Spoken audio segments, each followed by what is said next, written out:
Good morning. Good morning. This is the International Mastermind Association Think and Grow Rich show. And my name is Galen Bingham. I am the leadership strategist. I am just so excited to be here with you guys as we dive into another incredible conversation of the elements of Think and Grow Rich. So before we jump in, there were some trivia questions at the beginning. I want to give you a chance to drop in the answer to that trivia question.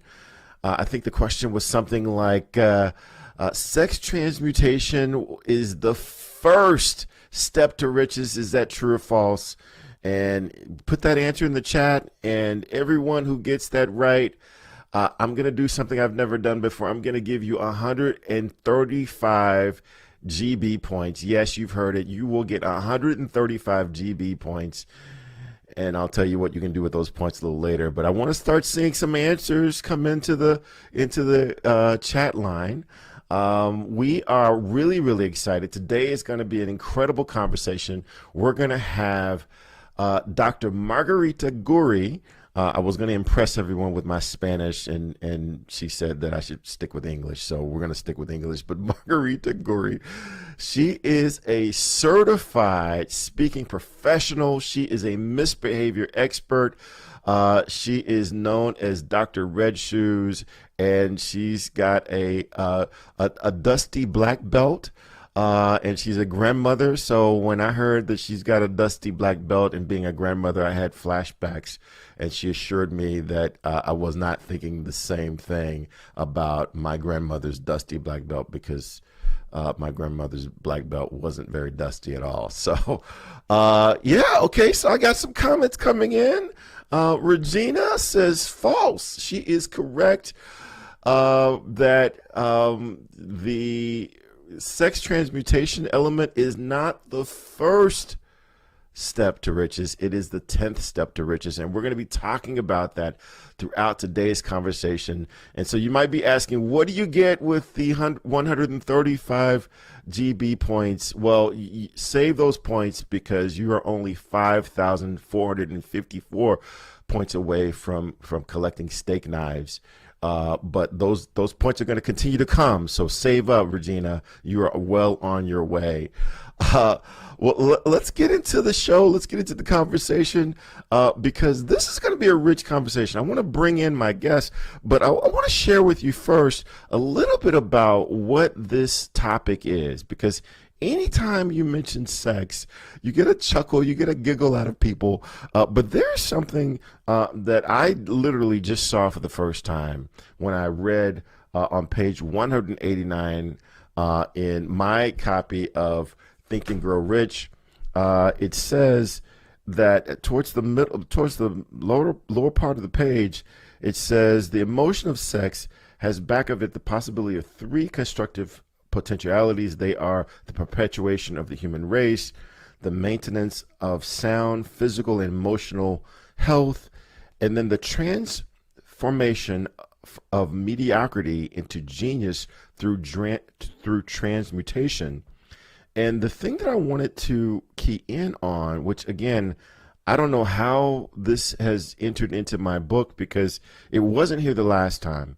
It says that sex transmutation, which is involved in the third constructive potentiality, is simple and easily explained. It means the switching of one's mind or dominating mental force from thoughts and the consequent actions of merely physical expression to thoughts and consequent actions of another nature. It does not mean in any sense celibacy or repression of natural instinct. It does mean approaching sex and engaging in sexual conduct from a completely positive, completely constructive, balanced, and appropriate state of awareness. And so, and then Napoleon Hill goes on to say, it's about tapping into your genius on purpose. and being purposeful about those things that you're doing to tap into your genius. And so, with that, I want to bring in one of the people that I think is probably as close to genius as I get to hang out with. I want to bring in one of my co-hosts, Miss Pagine. So, Pagine, come on in. Talk a little bit about this. First of all, we talked a bit about grandmas and this nervousness I had when I heard that our speaker has a dusty black belt. I had a flashback. But then talk a little bit about this idea of tapping into genius, which you do very, very often in so many of the different programs that you run. I'm so glad that you read that piece because I was going to read the same piece. And one of the things that I think what was popping up to me as you were reading, and I think it's critically important that everybody understands part of what the sex transmutation does is give you charisma. It gives you this energy that goes beyond your internal self that's being sent out in a more profound, positive, engaging way. And what a gift that is when you learn how to use it. And when you learn how to use it, your charisma, which is really sex transmutation, what occurs with that, you get some very specific rewards. You have increased energy when you understand sex transmutation. You have an improved mood. You have increase in motivation. You just want to go for it. You have confidence and courage.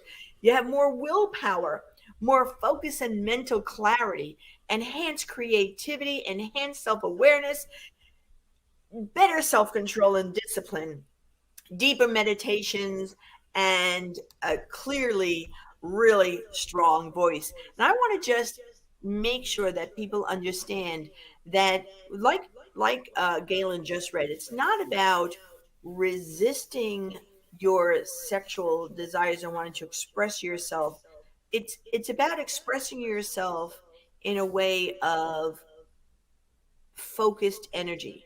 So being able to share your love with someone who is supporting you on your path, your greatest partner, your greatest support.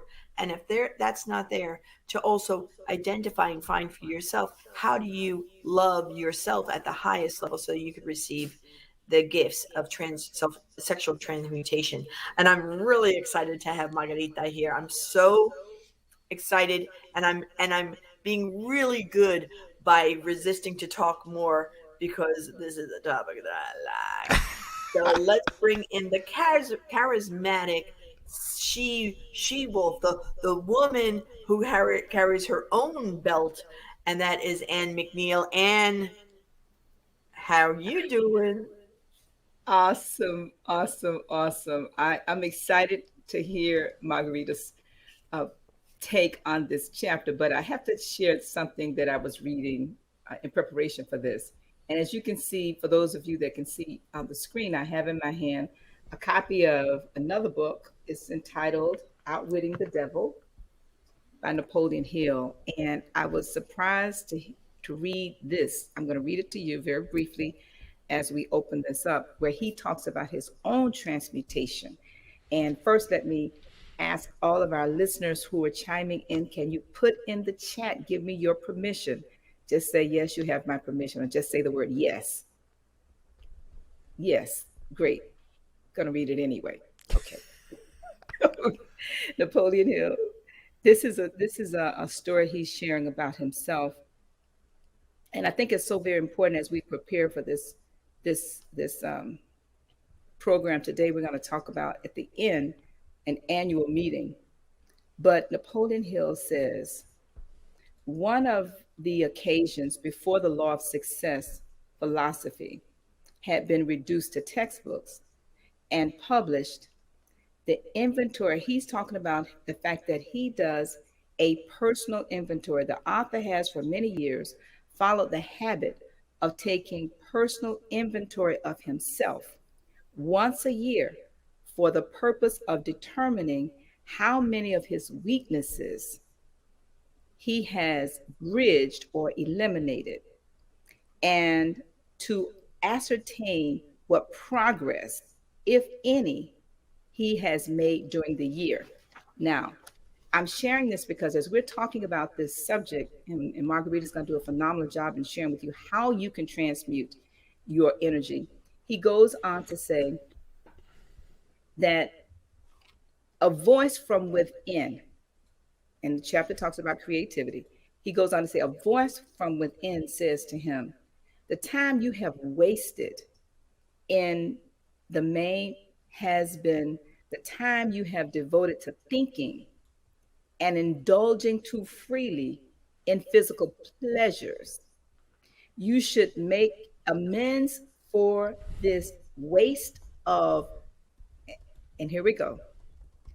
You should make amends for this waste by transmuting this vital energy into a service to others through the law of success philosophy. And I just want to help open with that, because what we're talking about is how do you transmute, how do you transform, how do you transform your energy from one form of energy into another. So back to you, Galen. All right. Well, that is a great setup for this conversation. And, I can't wait. As a matter of fact, let's stop waiting. Let's go ahead and bring in our guest and Dr. Margarita Gurri. She's a psychologist. She's a certified speaking professional. She's a certified virtual speaker. And not only, and I want to learn more about this Dr. Red Shoes. They call her Dr. Red Shoes. You got a great story behind it. And I gotta hear a little bit about this dusty black belt, because again, I got this reaction, right? Growing up in the South with a grandmother who didn't play, her belt wasn't so dusty. So tell me a little bit more about that as we get into this conversation about sex transmutation. First, hi, honored to be here. I love you and Pegeen and of course Anne McNeil. Let's talk about Dr. Red Shoe. I get called that because November 1960, when we escaped Castro's Cuba, we were told we could leave basically with what we were wearing and one suitcase for the whole family. My mother did it to Castro and decided to wear red shoes. She was going to leave. I'm going to leave Cuba my way. So when she was dying at a very old age, a happy lady, I started wearing red shoes to tease her. And then my audiences noticed it. And they started calling me Dr. Red Shoe. Now, I don't know just one shoe, but I figured they're always waiting for the other shoe to drop. So that is. And the dusty black belt comes as a refugee kid, I was the only Latina in the school and in the block other than my twin sister and my siblings. And I got beat up quite a few times. So I was interested in learning how to be funny, be fast, and if needed, defend myself or others. When I was older, I took martial arts and I did it for many years. And so I have a black belt, but it's very dusty and it's happily dusty. That's not something I do anymore, but the idea of sexual karate, sexual kung fu, communication aikido, all of that sticks with me to the end. Wow. Hey, that really brings up my first question as we get into this topic, because I don't have any training in martial arts whatsoever. But one of my idols, one of my invisible board members is Master Bruce Lee. And he talks about how to transfer energy from one space to another and how much power can you put behind transferring the energy. And so I'd love to get your take on how does martial arts translate to this idea of sexual transmutation? Martial arts, as with anything that we love and dive into, is an opportunity for us to use our sexual energy in a focused way that's productive. So whether it's the arts that we do, whether it's martial arts especially is very physical. And anyone who's really good at martial arts, you can get up on the stage and you know they have this sexual power, this energy, this, like Pegeen, I don't know if you did martial arts, but you get up on the stage and you own it.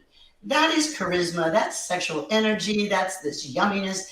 Anne McNeil walks into a room, red dress or not, all eyes on her. And Galen, you had me at hello. I mean, your voice just transmutes me to places that are, not bad.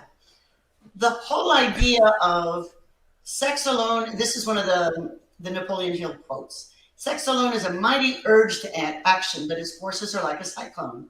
They are often uncontrollable. When the emotion of love begins to mix itself with the emotion of sex, the result is calmness of purpose, poise, accuracy of judgment, and balance. From that, we think, well, this is an amazing life force. What are the things that stimulate our mind, our energy, so that we're vibrating at a higher level, so that we can get beyond the mundane to this knowledge that's available to everyone if they just are strong enough, love themselves enough, and can let go at the moment? Well, sex teaches us that. Because an orgasm better letting go. I mean, you can't be thinking about the ceiling, I'm going to paint it black or pink. You have to be in the moment. If you can be in the moment, then already you're not in an uncontrollable state. But look at the people who are successful in business. They're often not until their 30s, 40s, 50s they're successful. Why? Because sex is such a delicious temptation that many times it draws our energy too much to the physical. And maybe we're not even paying attention to our partner's needs or business. Do you want to be in business and shine? Well, one way to do that is take the lessons we learned from sex. And some of that is you have to be present. You can't be thinking about what if, and maybe next I'll do this. And in conversation, we're often just waiting. We're not listening, we're waiting for our turn to speak. Really being present in the moment, noticing what people want, not trying to show off, but helping others shine. A true sexual kung fu artist will make sure that the partner desires them. Have your business partners desire you and your business and your input. Some people are paid just for an opinion. That's awesome. That's sex transmutation personified. So the other quote that I love of Napoleon Hill that I think we need to pay attention to, that balances that out and adds a depth to it, is the emotion of love, sex, and romance. Let's repeat that. Repeat it after me. Love. Love. Sex. Romance. Romance. What is one without the other? He says they're sides of an eternal triangle of achievement, building, genius. So too many times people focus on the physicality of sex, and anyone knows it can take a few minutes to do what we need to do. But why? It should be able to take hours. And so there are many books. There's the Kosher Sutra, Kama Sutra, all these books, and all these people talk about how do you prolong the pleasure, the involvement. And isn't that what a good business relationship, you prolong, you keep them wanting more, you maintain some sort of innocence where they're excited. How do you stop yourself from just exploding all and saying everything all at once? You want anticipation. You want them to want more. Isn't that what makes for loyal relationships at home, in the bedroom, and in the boardroom? We want people to want us. And if we're not in charge of love, sex, and romance, whether you have a partner or not, these three things, I believe, are the eternal triangle. I think Napoleon Hill was brilliant. Wow. I love the way that you've brought in romance. And I want to go bring in. With your voice, it's a good thing you like that. I want to bring in Pagine, because one of the things that I notice when I watch you work, Pagine, is when you're on stage, you're kind of romancing the audience, right? You've got, as a speaker, you've got the things that you're wanting to deliver, but you're kind of giving it to them in pieces and suggesting that something's about to come. And I love the tie into what Margarita was saying. So Pagina, I want to bring you in and let you go ahead and ask your questions. But before you do that, if you can just share how this fits into Napoleon Hill's full philosophy, because the thing I love about this is the fact that as a standalone, we could talk about sex all day. but this fits into an overall process and formula. So Pagina, I'd love for you to share that formula and then join the conversation with Margarita. I'd love to. And Margarita, I just love the way that you framed and set up about love, sex, and romance. And Napoleon Hill clearly created a way to love the people that he knew was his reader, to love the people by sharing what he learned and was lovingly given to him by some of the most wealthy men and women of his time. They loved on him and shared their truth, which he then lovingly put together in this book of Think and Grow Rich. And then he wanted you to have an orgasmic experience so that you can romance all these 13 principles that he's put together in a romantic way for you to be touched in your heart, your soul, all right, and your groin. And listen to the 13 principles, because these are masterful. Number one is desire. Napoleon Hill said that everything starts with a burning desire, a compelling reason for doing what it is we do. Step 2 is faith, having belief in our ability to attain that which we desire. Step 3 is what we call autosuggestion. Autosuggestion simply means being very intentional about the things that we are pouring into our thoughts, into our brains, and into our consciousness. Our brains, our minds will receive everything automatically, but we have to work extra hard to make sure that the positive things are what we are feeding ourselves, because those positive thoughts are going to turn into positive actions. Step number 4 is specialized knowledge. No one person knows everything, even about whatever their particular area of expertise might be. And the value of the MasterMind principle is using the specialized knowledge of other people. Step number 5 is imagination, the workshop of the mind. Everything starts with our imagination and our thoughts, the burning desire to transform those thoughts into our reality. In order to do that, we have to take a look at step 6, which is organized planning. That is how we crystallize our desire into action, organizing ourselves. Having the thought and not acting on the thought isn't going to get us anywhere. We have the thought, we go through the organized planning to transform that thought into action. Step number 7 is decision. What Napoleon Hill said is the mastery of procrastination. Napoleon Hill said that the antidote to procrastination is simply to make a decision and then move on that decision. Step 8 is persistence. We have to have a sustained effort which is induced by our faith in order to achieve our goals. One of Napoleon Hill's books I love, even the title, 3 Feet from Gold. Those people who became rich during the gold rush in the Wild Wild West days didn't do that because they were necessarily smarter or had better information than anyone else. It's because they stayed just a little bit longer. Sometimes people left when they were just literally 3 feet from gold. So hanging in there, being persistent, is step number 8. Step number 9, the power of the mastermind, the driving force. None of us can accomplish anything on our own.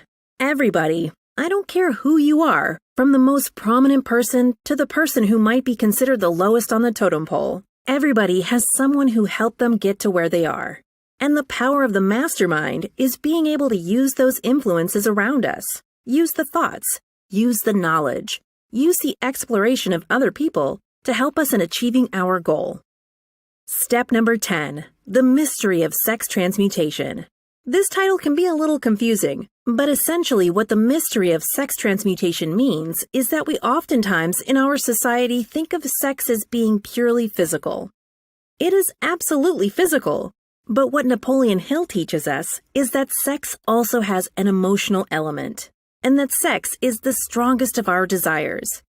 That if we can take our sexual energy, transform that into positive, creative influences, it can propel us to new heights. And so we spend quite a bit of time talking about the mystery of step 10, which is sex transmutation. Step number 11 is the subconscious mind, which Napoleon Hill tells us is the connecting leap between our human mind and the infinite intelligence, the source of all thought, the source of all creativity. Conscious mind, we spent some time talking about how we use that through the influence of autosuggestion and what we're feeding into our mind. Step number 12, which is the brain, the broadcasting and receiving station of thought. Final step number 13, the sixth sense, the door to the temple of wisdom. This is the final step through which infinite intelligence may and will communicate voluntarily without any effort from or demands by the individual. The principle is the apex of the philosophy. It can be assimilated, understood, and applied only by first mastering the other 12 principles. You know, every time I watch that video, I just feel so alive and excited to be able to apply it to my life.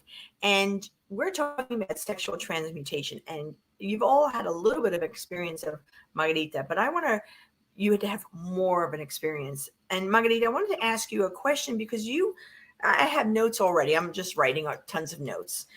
First, I love the funny, fast, and fend for myself. And I am totally with you. I was feisty, fearless, focused, and fun to get through my day. And I have to just say something to the world at large. If you notice, Margarita and I were both Hispanic, both Latinas, and look how light we are. So we come in many, many different shades, right? I just want to remind the people about that for Hispanic Heritage Month. It's a good thing to know. I want to ask you about something. You said true kung fu was desire. And I want you to expand on how do we look at this emotion, sex, romance, to tap into our own personal infinite intelligence, to embrace our desire. And you have some really key points that I know you want to share about sex. So can you share a little bit about that and how that looks from our success? All right. Let's talk about sex, baby. Let's talk I about think sex is one of the most amazing things. Take a deep breath and breathe in the sex. It's in everything. And whether we're touching anyone or not, sex is a part of who we are. Now, I ask a question. Do you want to be bored and boring? Or do you want to be fully alive? So being good in the bedroom is one way to do that. How do we block our energy? All the things we do and block in business, we do when we block ourselves by being in good bed. We have the wrong focus. We want a quick release and we forget to actually offer pleasure to ourselves and our partner. We don't take the time to learn what is good sex for that person. Good sex is different things to everybody. What is that? You want to blow their minds? Well, it takes a little bit of effort, patience, and laughter. There's nothing more embarrassing than thinking you have to be great at something when you can't, because you can't read minds. So the mindset of not knowing, the sanshin, the Japanese, the new beginning. You're always a beginner. So every day maybe is a new beginning. What can you learn today? Having this chip off on your shoulder, get it off, right? Why do we think we have to know everything? We really don't. We can't. That's why we have masterminds. That's why we have fabulous friends, hosts, co-hosts, audience members, neighbors, partners, and maybe those who don't have a partner, your partner's somewhere. And if you don't want one, romance the idea of a future possibility with yourself, whatever that works. Can I ask you a question before you go on for a minute? Please. You said something really, here's my pen. I'm just like so fascinated. You said something that was really important that I think that is tied to this whole sex and sex transmutation, is that you said to have laughter. Yes. Why is laughter important in sex and sex transmutation and in business? Why? Why is that part of sex? The first part we have to remind everyone is that sex is supposed to be fun. I'm just saying, we have all this possibility of fun, and it should be fun. Now, if we're taking ourselves too seriously, if we're judging ourselves, if it's a performance, if we're going to give ourselves a score of 5 instead of 10, then it's not fun. It's a performance. And then it's about us, not about them. Sex is about the two of you. It's making room in your life, your ego, your wounds, your joys, your strengths, your kryptonite, for another person So you can both grow to a greater height. You can elevate to that level of wow. And with the orgasm, we say, oh God, right? And whether we believe in God or not, there's a universe. So sex transmutation is opening up to the joy, to the creativity that allows you to tap in universal knowledge. I do believe this. And there, whether it's a flash of insight or whatever it is, great people, successful people relax enough. So if you're relaxed enough to have a true sexual experience with a partner, or imagine one if you don't have a partner, then perhaps you have what it takes to have the confidence and ability to love and romance, share somebody, a good sexual experience, to let go into the unknown. Many people who I've talked to who have been incredibly successful, they focus first, and Napoleon Hill talks about it, they focus first on what is it that they know about the project at hand, whether inventing someone or trying to address a problem with a client or in an organization. What do they already know? And they write it down and then they ponder. And maybe you eliminate stimuli and then you let yourself and your mind wander. And don't get scared. Your body's anchored. You're not going to go anywhere. You won't float away, but your mind hopefully will. And your mind will float up and get answers. So how many times do we get answers when we're sleeping? I wake up all the time. I woke up at 2 a.m. with an idea, and I laugh to myself. Without laughter, we have arrogance. We have too much pressure. Laughter also helps you to have healing, lowers the blood pressure, improves orgasm, makes life happier, and makes us easier to manage. Well, I had to bring in Anne because Anne makes me laugh. And if you've ever watched Anne laughs at herself many, many, many times. All the greats do. Right. And brings it in. And, one of the things, Anne, that I appreciate about you is first of your charisma. First is also finding great guests like Margarita to come to us.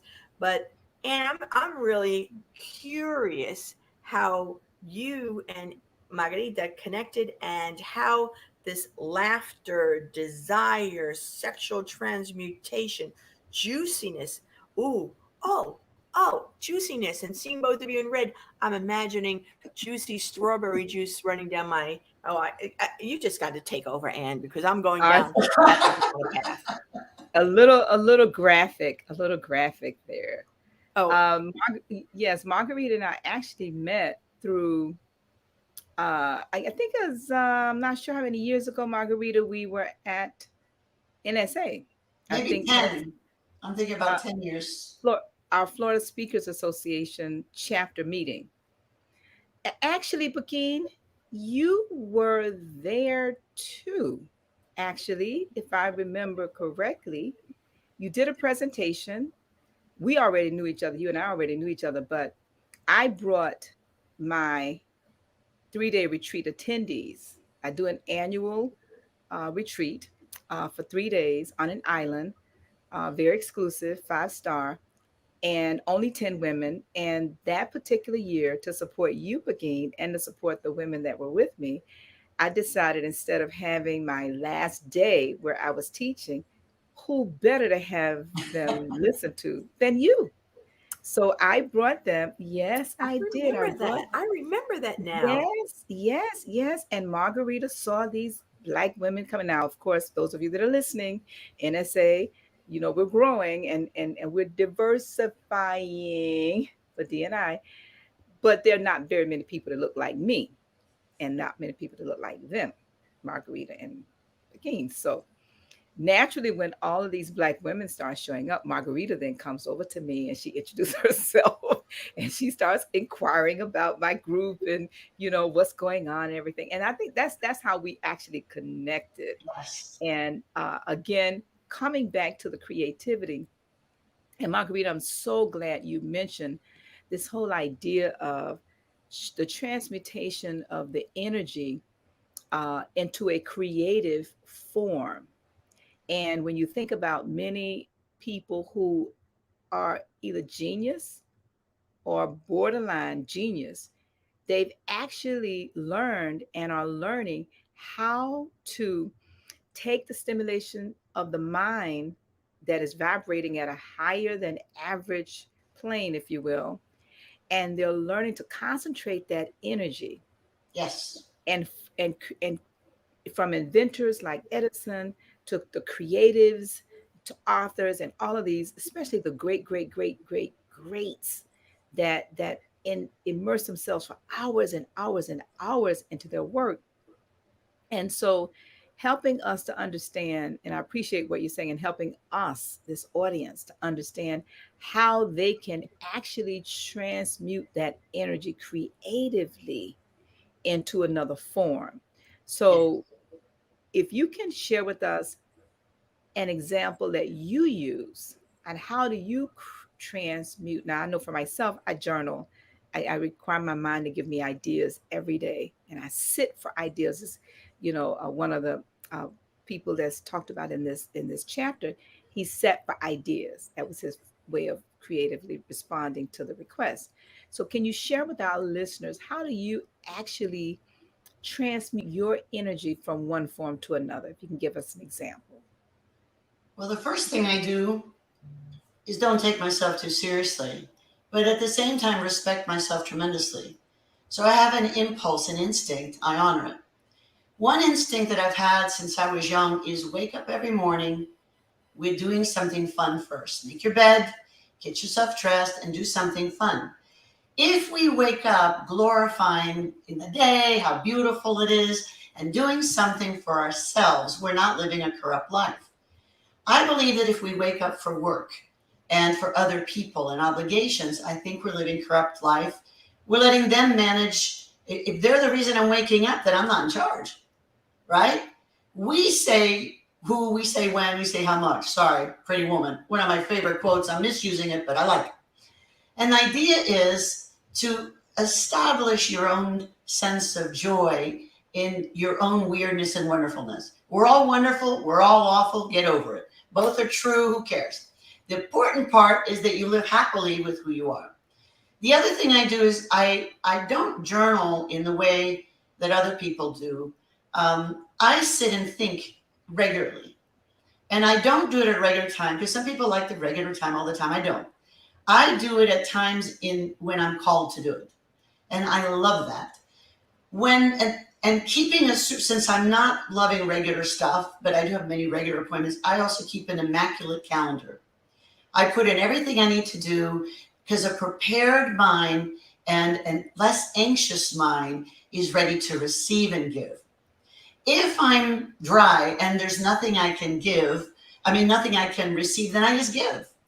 Sometimes you have no ideas or you're stuck. Well, any block if you start with gratitude, you thank people. How can you help somebody? Gratitude helps in bed, in the boardroom, on the stage, anywhere. If we think about these ways to be amazing, I think then life gets better and better. Awesome. I love that. And I know Galen cannot wait to get back into this conversation. He's sitting there leaning in.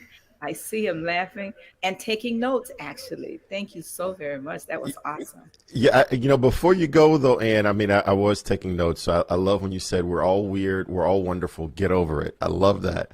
But before you go, Ann, I think Margarita would be an awesome addition to the annual meeting.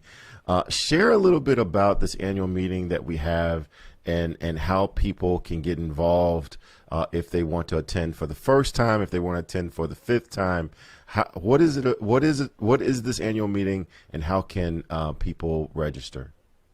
Well, thank you so much for the question, Galen. I want to go back to something, Margarita, we talked about earlier. For those of you who are interested in learning more about what we're discussing and you'd like to participate with Margarita, she's going to be doing a live Facebook Live, her first this Friday. We'll get more details about that later on in the program, but I just want to make sure I mention that because we have people who are chiming in to the chat. Now, I read earlier how Napoleon Hill on an annual basis does an annual inventory. And that's actually where I got the idea from. When I read Napoleon Hill's book in 1979, yes, 9 p.m., December 31st, I continued to read through until I got to his personal inventory questions. So for those of you that are students of the philosophy, go to the book or you can Google it. And every year, as I would read those questions along with our mastermind group, we started answering the questions.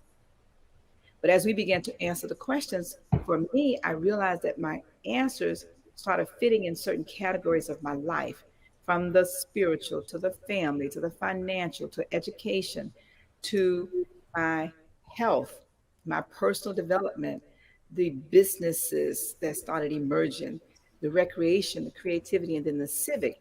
But I also realized early on that I could only see a year out. And before I looked up, it was 5 years. So I said, well, maybe I can see 5 years out. Before I looked up, it was 15 years. And so I began to set goals for 1 year, 6 months, 1 year, 5 years, 10 years, 20 years. And I'm in my 40th year now. So the annual meeting is a place of accountability for your life, and also your family's life, your family. Do you have your life in writing? So what we do once a year, we come together in Boca Raton, Florida. And this year, coming up, January 7th through the 8th, 2022, Margarita, you have a special invitation. And thank you so very much, Galen, who's already registered. And Galen, I talked to some people in your mastermind group. It was going to be a surprise, but they're going to surprise you and come to join you there. And Pagina is already committed to have her high-end mastermind group. She's actually registering them to come. So Margarita, we would love to have you, and all of you that are listening, bring your life in writing.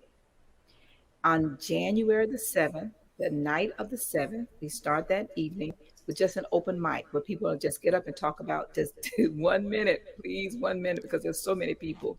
But they have a place to give their aha and gratitude for what they've done, right? Then on the 8th, we have an awesome organized day from about 8 until about 3. That day, we have a program where you sit, yes, you, and because of COVID, we're COVID mindful and safe. You sit at a table with 2 or 3 people and you go through your life. Yes, every single area that you've written. And that is what we do at the annual meeting. And I like to always challenge all of us to think about the fact that this year, prayerfully, you'll see the end of the year, you got 365 days. Why should you be allowed to go into next year if you've not actually done the things you said you were going to do in this year? And that's the tribunal mindset I'd like for you to think about. Why should the tribunal allow you to come into 2022 if you've not done what you said you were going to do in 2021? So Galen, that is the gist of the annual meeting. You know, and one of the things I want to highlight about what Ms. Ann just said, because she mentioned it and she kind of moved right past it, is the importance of bringing your life in writing. You have to bring your life in writing because you won't be allowed in the room until you can produce something in writing that describes what you did last year and what you're planning to do this coming year. And I'll tell you, much like going to school, that the real work comes in the studying. The real work comes in the preparation. Yeah, I mean, there's going to be a quote unquote examination of sharing your life, but you have to have it in writing. And, I'm starting to think about that already. How can I represent what I've done over the past year? And then how can I detail my plans for the upcoming year? And it was absolutely worthwhile. So we're going to continue it as we start to move to a close. But I want you to, if you're watching this, put in the chat, what would be the value of reviewing your life and reviewing the last year of your life and then detailing plans for the upcoming life? What would be the value of that to you? So just drop a couple comments there in the chat. As we go back around, I want to go back to each of the co-hosts and get your take on what were some key takeaways from this conversation with Margarita, because I know I've certainly have learned a lot, and I can't wait to share my ahas. But we'll start with you, Pagine. What are some key things that you captured from this conversation? Well, I'm walking away with a lot of stuff. But first, what Ann was just talking about, detailing what you've been doing. I've been prepared my whole year writing everything that I've detailed and said I'm going to do. So I'm super excited about the Mastermind Association meeting. And then I've had pages and pages of notes. So first off, here's a couple of things. We are all weird and we are all wonderful. Get over it. This concept of laughter, and laughter as leaders in business and laughter as participants of sex, is so critically important. And I really love the humanity of that, because, to be present. Oh, that was the other thing. This constant be present, helping others to shine. Be present, be in the moment, and really focusing on your partners, whether they be your partner in the bedroom or being your partner in business, to really ensure that you're bringing your full present self to have fun, laughter, and of course, being funny, fast, and fending for myself are key statements to live life in all your aspects of your life. Because yes, you need to take care of yourself for sure, but you can have a lot of fun and laughter by participating and know how to satisfy others too. That's what I got from this. And you can reach me, and you see I have bells going over in my house, well, my kid's house, so I apologize. You could all reach me at Pegeen.club, because if you really want to have me in your life every single moment and romance you, love you, ooh, make it all orgasmic, you really want to join Pegeen.club, where every day you get some minutes with me, giving you inspiration, joy, and hope, and kick butt actions. That's me. Hey, Pegeen, before we go to Miss Ann for her key ahas, I want to come back to something that Margarita said earlier, and again, you came to mind on how being an effective, impactful speaker, there's a bit of romance that has to go into that. I mean, yeah, you're sharing information, you're sharing notes, you're sharing key points, but how you share it makes the difference. How does that analogy work from someone at your level? So I will tell you from my own perspective, because I've learned this over the years. So you don't just jump into the experience. You create the experience. For me, I always walk into a room before I ever speak. I take my rooms, I put them in quarters like this. So we have 4 quarters, and I make sure that I always go to the people in the middle of the quarter. So every quarter, there are 4 groups where I personally go up before I ever start, and I say, hi, I introduce myself. I'm so happy to be here. I'm going to be your keynote speaker. And most of the time they are expecting me, because they've done a lot of promotion. They're shocked that I'm coming to them. But we are in a partnership. We are in a relationship.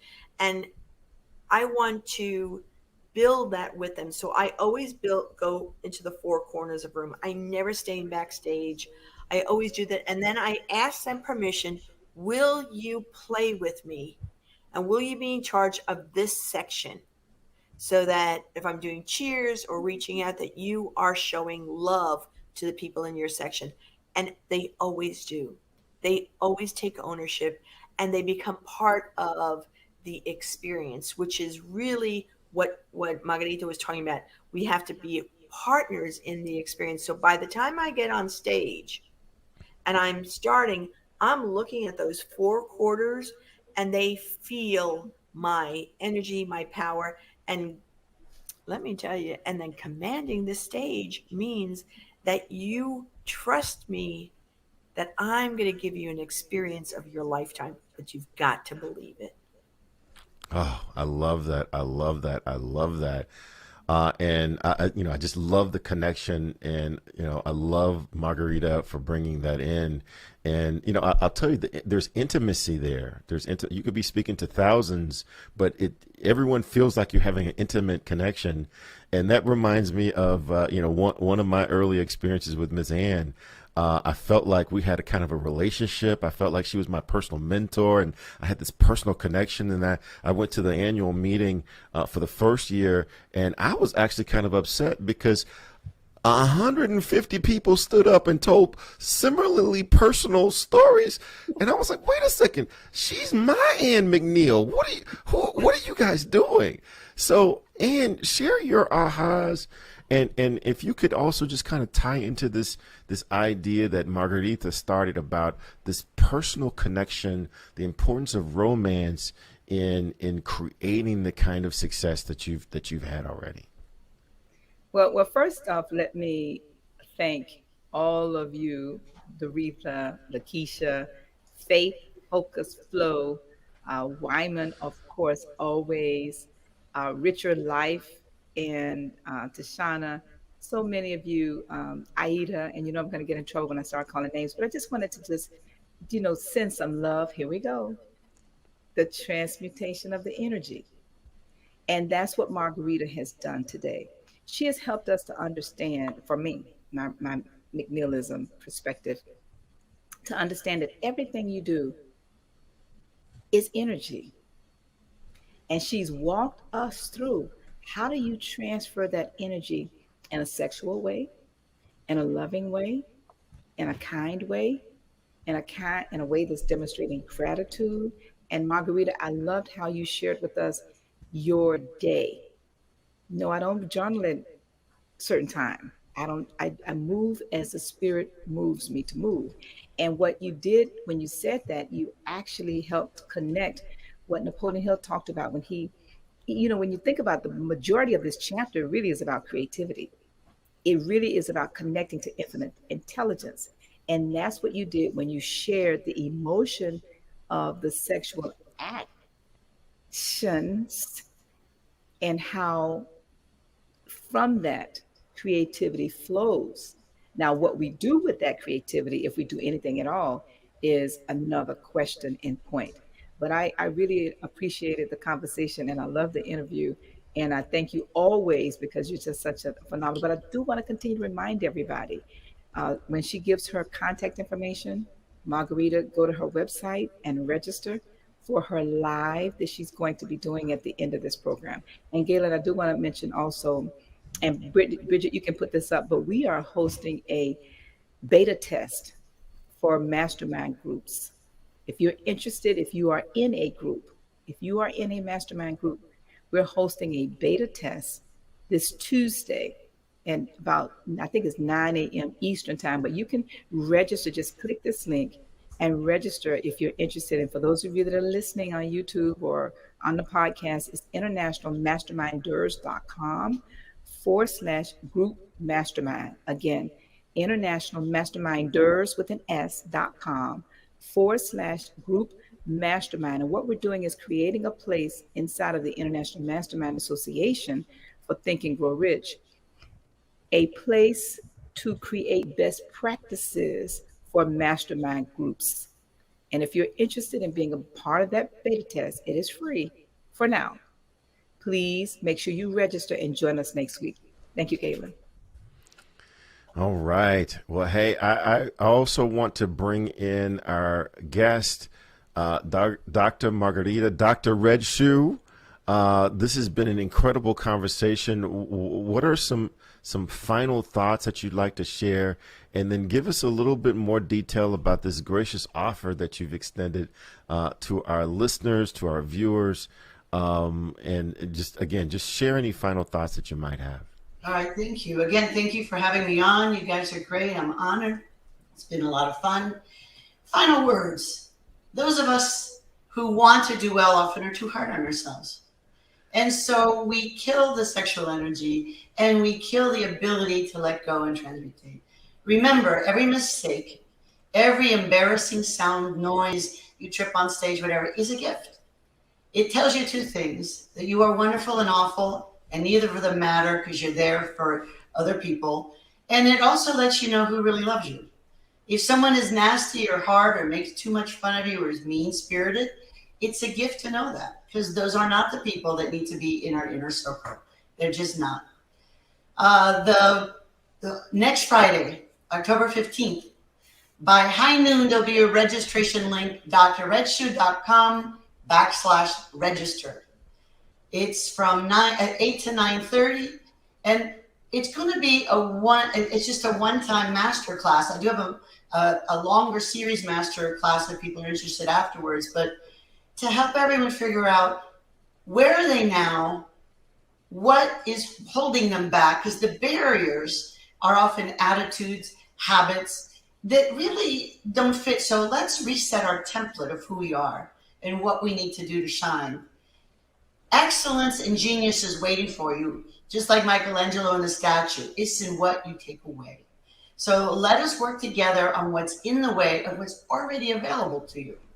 So next Friday, 8 a.m., the link will be up by high noon at drredshoe.com/register. Thank you all. Hope to see you there. It's free. Hey, before you go, Doctor, how can people get a hold of you if they want to just work with you and learn more about you? How can they get more of the romance that we have experienced today? Well, there are several ways, but one of the easiest ways to email me, ask with a K, A-S-K, at drredshoe.com. It's DR, red, and shoe, one shoe. Remember, because we're waiting for the other shoe to drop in a positive way, .com. And that's my email. My text is 954-609-9904. And they can also find that on my website, drredshoe.com. All my contact information is there. And I'm hoping to be there next week then, and I will see about being at the annual retreat. I have a mastermind, and we work on quarterly and annual goals, and so it would be an honor. Thank you for the gracious invitation. I hope I can be there. Well, I hope you can be there as well. This has been an incredible conversation, and I've just really enjoyed all of the fun that you brought to this conversation, but very pointed advice, right? I mean, this was not a light conversation about, snickering in the hallways, right? We talked about how do you do this thing on purpose? How do you use romance on purpose to advance these objectives that are really, really important to you? That's something that I'm taking away from this conversation. My name is Galen Bingham. I'm the leadership strategist. I'm a certified executive coach. I do a number of different things. There are lots of ways that you can get a hold of me, but one of the most fun ways, and might I say, probably one of the more romantic ways that you can get a hold of me is by listening to my brand new podcast called Whiskey, Jazz, and Leadership. We're having a whole lot of fun. I talk to a number of incredibly successful leaders and personal friends, and we talk about the music to listen to, the whiskeys to drink, but what it really, really takes to be an effective leader. And we just share real talk that you can't get from anywhere else. And it's more of an experience. It's more of a vibe. I double dog dare you to try us just once on any platform where you consume podcasts. Well, this has been an incredible conversation. I'm going to invite you to come back next week as we continue this conversation talking with Ms. Darlene Colbert. And this is going to be an incredible conversation as well. And I just really encourage you to come back. This has been a great conversation with the International MasterMind Association. My name, again, is Galen Bingham, and I want to thank you for being with us, and come back next week as we continue this journey through Napoleon Hill's classic book, Think and Grow Rich. Until next time, take care.